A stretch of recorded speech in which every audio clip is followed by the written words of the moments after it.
بسم الله الرحمن الرحيم والفجر وليال عشر والشفع والوتر والليل إذا يسري هل في ذلك قسم لذي حجر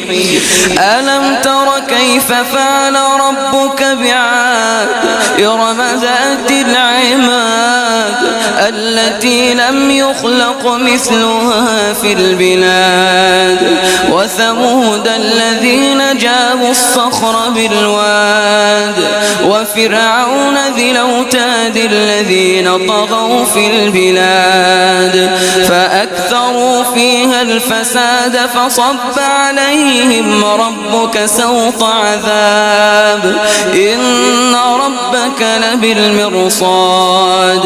فأما الإنسان إذا ما ابتلاه ربه فأكرمه ونعمه فيقول ربي أكرمن